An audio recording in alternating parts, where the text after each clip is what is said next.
What can I say? That was a rough one. Special live edition of Locked On Uconn starts right now.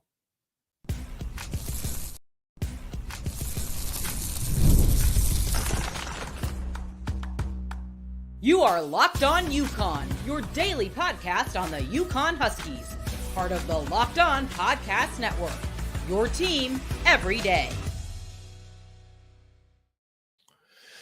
Yeah, we're live here. Locked On Uconn live special, instant reaction from the Uconn Huskies women national semifinal against Iowa.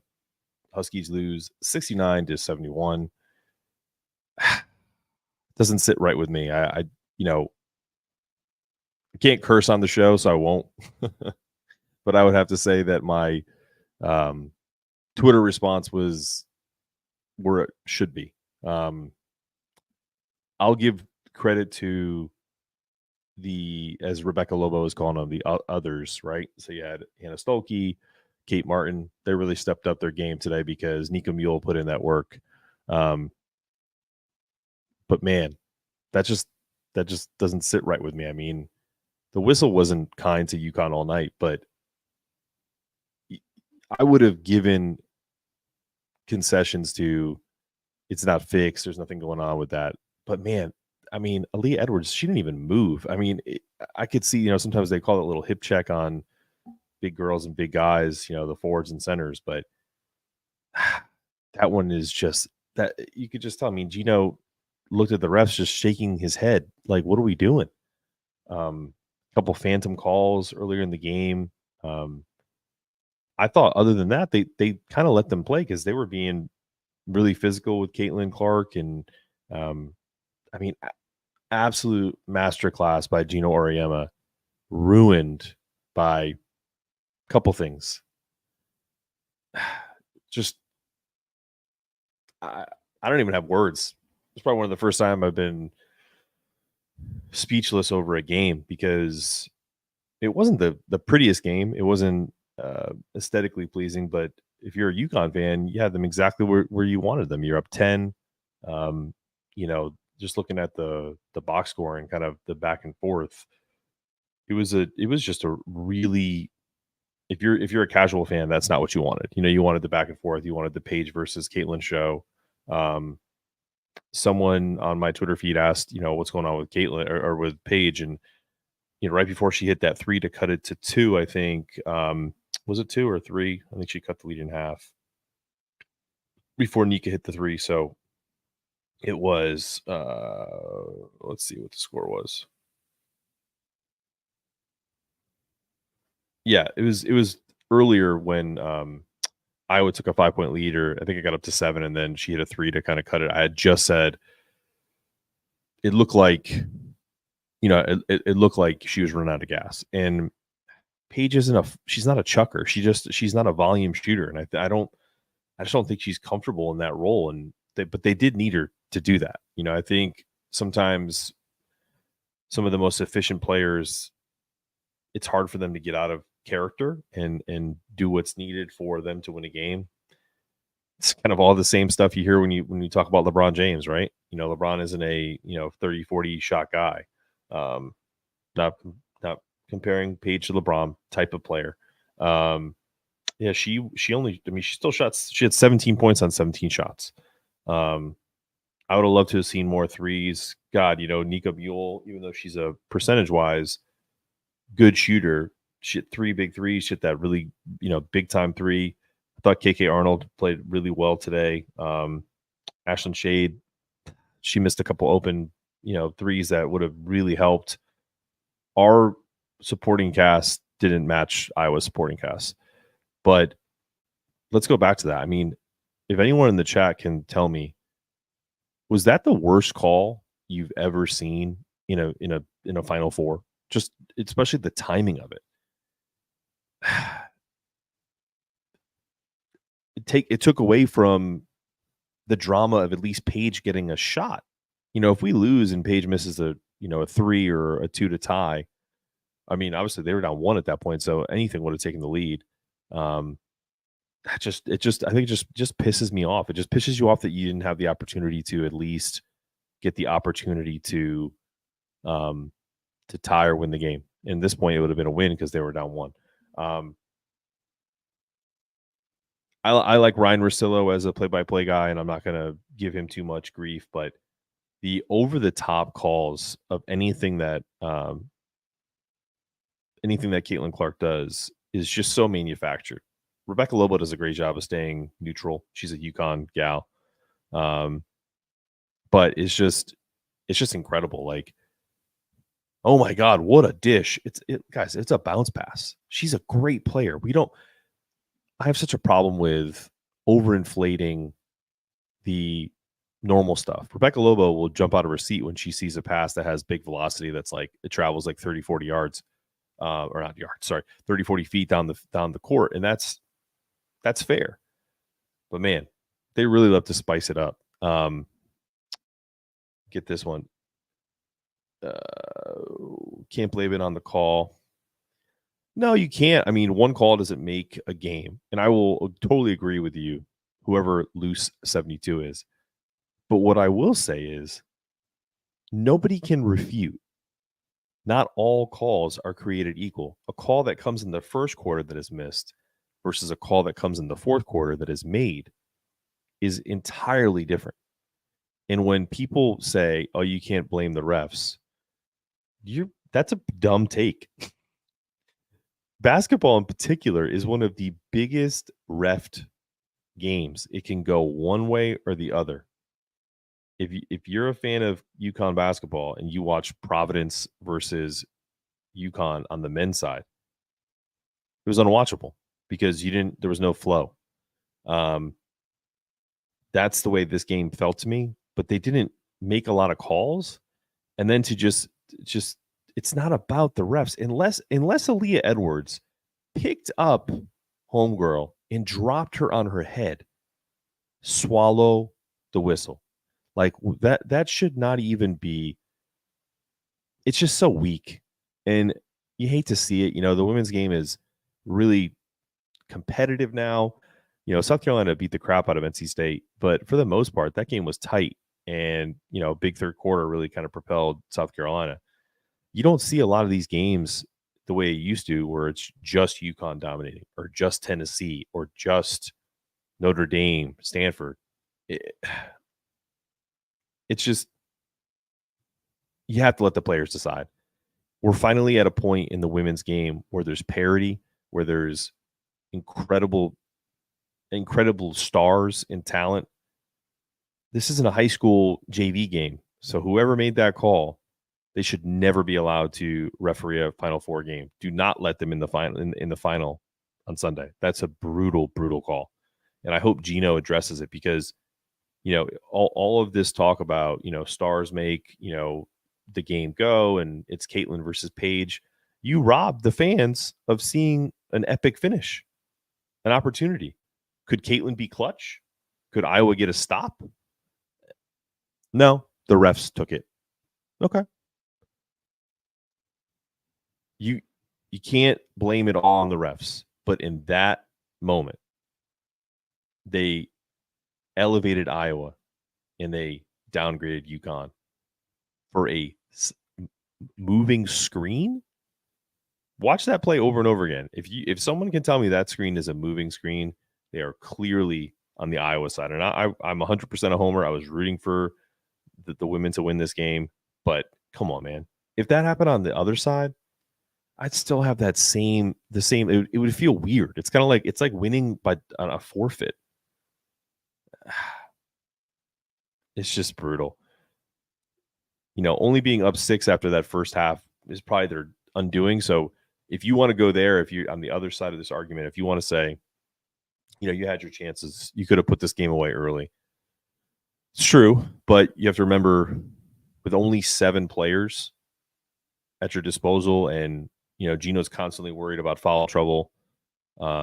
18 fouls on UConn, 9 on Iowa. They were a little bit one-sided. Let's just be honest, guys. Caitlin Clark is not just a media narrative. She's a good player. But man, they make it really hard to kind of criticize or to kind of put away those the conspiracy theorists, right? That she's only a manufactured entity. And it's unfortunate because you had what was the makings of a great ending. Nika Mule, who's not a big time shooter, hits a clutch shot, cuts it to one. Uconn gets the ball. They have an opportunity. They don't necessarily advance the ball, but they basically had it at half court, so that wasn't an issue. And they're setting up a play, and it just goes up from there. It's the reason why I could never coach. Oh, look at my man. What's up, Kyle? Kyle's at the Final Four in Phoenix. If you're there, hit up Kyle. Buy him a beer. Buy him a shot. Get him nice and lubricated for the final game for the 2 games that hopefully Uconn men are playing. Absolutely, man. It's an awful call. Yeah, I mean, listen, I there's no doubt they want Iowa to have an opportunity to take down South Carolina. Now you have your golden gal and the standard South Carolina. Oh, I apologize for yawning. I'm getting old. It's almost midnight on the East Coast. Let's look at some of these comments. Jason, 100% agree with you, man. They weren't supposed to be here, but they were there, man. They had if it wasn't taken at that last moment, they had an opportunity to take a shot to win the game, to get to the final game. Do I think they could have beat South Carolina? No, but it certainly would have been nice to see a chess match between Gino and Dawn Staley. Just awful, man. What else we got? Yeah, Galberto, yeah, you're probably right, but do we take into account that most of these gals played 40 minutes tonight? There was no like, hey, right before the under 5 timeout, we're going to take a quick timeout and get you a rest and get some guy in. Because I can guarantee you the way Dan Hurley is going to manage the men tomorrow is if it's close or it's an up and down game the way Alabama thinks they're going to do, he gets Donovan his rest at the under 12 minute or under 8 minute timeout, and then he puts him right back in. So none of that for the women, and none of that for the last how many games they were on a winning streak. They had nobody to spell them, and that's unfortunate. It's not an excuse; it's just the reality. I thought they ran out of gas, but they still were there. They're still on it. Most of the stuff is the same. Anybody else? Yeah, I agree with this. I have no animosity towards Iowa. I did a crossover show. Really nice people. Very un-Alabama like. Iowa folks, at least to me, have been respectful. No one's really gotten in my face or threatened my life or my child the way Alabama basketball fans have. It's a fun story. If they weren't playing UConn, I'd probably be rooting for Caitlin, regardless of how much they manufacture, how much she means to the sport. She's a transcendent character, but she's not the first of her kind. I just don't. I don't believe that. She's not. We've had multiple big time stars even before this. But so the Caitlin versus Paige kind of got stolen from us there at the end. But I think you give this round to Caitlin just because they had almost identical stats in terms of shooting wise. Caitlin was 7 of 18. Paige was 7 of 17. They both hit 3 threes. 21 points to 17 points. Caitlin had a better all around game. You just have to be honest. She had 9 rebounds, 7 assists. I think the line wasn't the line. What was the line? I think it was 3.5. So if you bet on UConn and you took the points, you still won. Let's take a look at what that was. Let's see what the end line was. Does anyone know in the chat? We got a bunch of people in here. Anyone know what the betting line was? Should have it on ESPN. It's like basically a betting site now. Game line between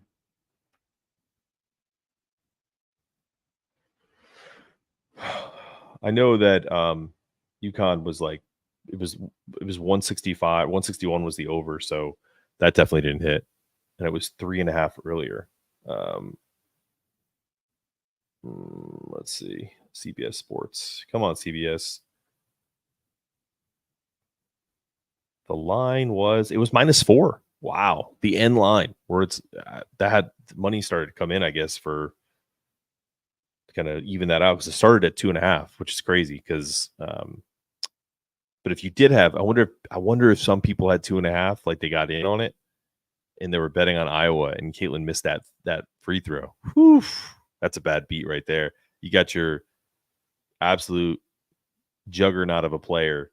All she's got to do is make one free throw, and she misses. They still get the rebound, and then the game's over. I hate when that happens, but oh well. Yeah, I'm still frustrated with the finish. I wonder what Gino's going to say in the press conference. I can't imagine I don't know. Maybe it's an all-time great. I mean, think about this, guys. UConn played 6 players. I don't think I'm trying to think. I think only Aaliyah Edwards came out of the game just as an aside. Like, that's wild. They haven't put the minutes in the box score yet because it's too soon. But yeah, still not up. That's crazy to me. But Hannah Stolke, I mean, let's give credit to the gals that played their asses off. Hannah Stolke, 23 points, 9 of 12 from the field, was really assertive. Didn't really get any rebounds, but that's okay. I mean, she dominated. Katie Martin, Trey from Locked On Iowa said, don't let the blonde hair fool you. I thought that was a funny line, and he was right. She's super, super tough. 11 points, 8 rebounds, 2 steals. She did turn the ball over a bunch, but she's a hooper, man. She definitely played better than our others, right? But I think our freshmen, think about the growth that they're going to have and how good they're going to be next year. KK Arnold, Ashlyn Shade, KK in general. I mean, she missed some open threes, but she basically didn't miss any twos, guys. She was 1 of 4 from 3, 6 of 10 from the floor. So she's pretty damn good. Missed 1, 2. I mean, that's pretty good efficiency. She did turn the ball over a bunch, but 5 assists, 4 turnovers, not the best assist to turnover ratio. Nika Mule, we'll miss her. Hope she does well in Europe. Tough one, man. Tough. Eric, I think you're right.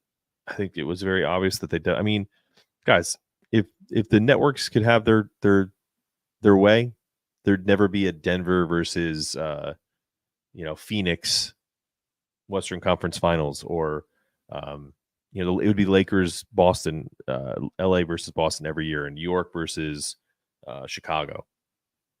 Whenever a team has a run, they try to accentuate it.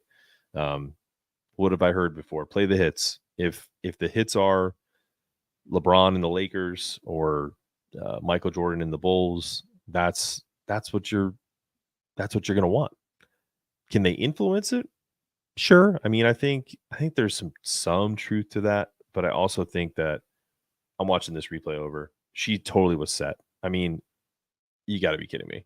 I'm going to watch it again just to torture myself.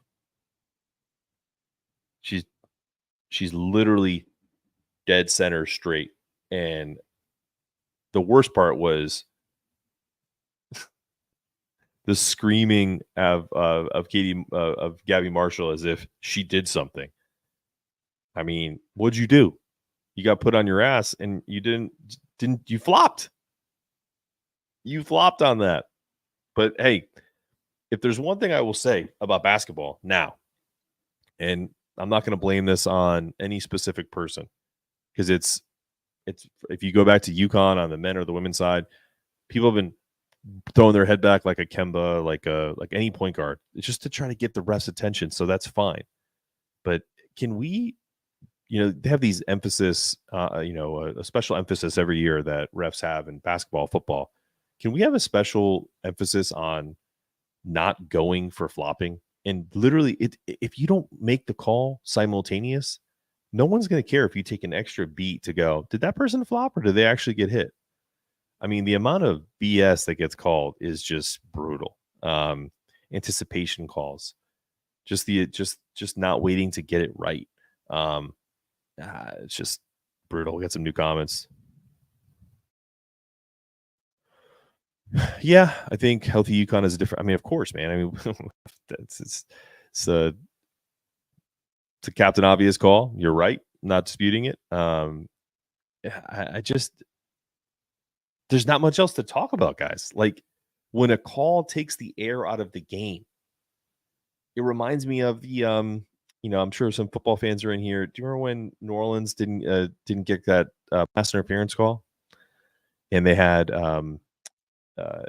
against the Rams, and then the Rams went on to win the Super Bowl? They made the wrong call. I mean, it was completely obvious to everybody. But they went marching on. But listen, I have to totally give a ton of credit to. I'll give one bit of flowers to Caitlin Clark. I thought in the first half, with Gino doing what he was doing with Nika and switching and just really kind of making her life miserable, it was great. I also think that she did not rise to the occasion. She was very passive. Her passing was very lackadaisical. We got into the lane of passing lanes a bunch, but part of that was, as good as those like chest passes are on transition, real kind of like underwhelming post passes or just kind of flip it to the left side or right side to the other guards. And that led to a lot of turnovers and trouble for Iowa. We just didn't capitalize. Gino was right. He was 100% spot on when he said, I need Paige to make some shots because we're playing good defense, but we can't hold her down forever. And they couldn't. I thought that 4-point play was trash. She didn't stick her foot out. That was a flop. How many times did Caitlin Clark give an elbow? Listen, if you don't want to call it, that's fine, but then you can't call this offensive foul at the end of the game. I don't know, guys. I'm going to stay on for about one more minute and I'm out of here because it's midnight on the East Coast. I'm exhausted. That was an emotionally draining game. I really wanted the women to get to the final because then anything can happen. But South Carolina's going to win it all. Good season from Iowa. Good luck to Caitlin Clark in the pros. I hope they put up a fight, but I think South Carolina ends up winning that game by 6 to 10 points, unless Caitlin Clark goes for about 50. Last thing, the refs in the men's game is the only thing I fear, not any other teams. Yeah, man, I totally agree. If they decide that they want to, decide something, they can do it. That's why I hope they swallow their whistles and let the boys play. They certainly didn't let the girls play. So all the best to you guys. Fix was in. I don't think so. I just think it was a stupid call. No one. I mean, did they have money on Uconn covering? The fix could have been in. If that's the sentiment. If you're like, listen, those refs had money on Uconn covering, because they were getting almost 4 points. So maybe, I don't know, kind of ensure it. Anyway, this has been another episode of Locked on Uconn Live.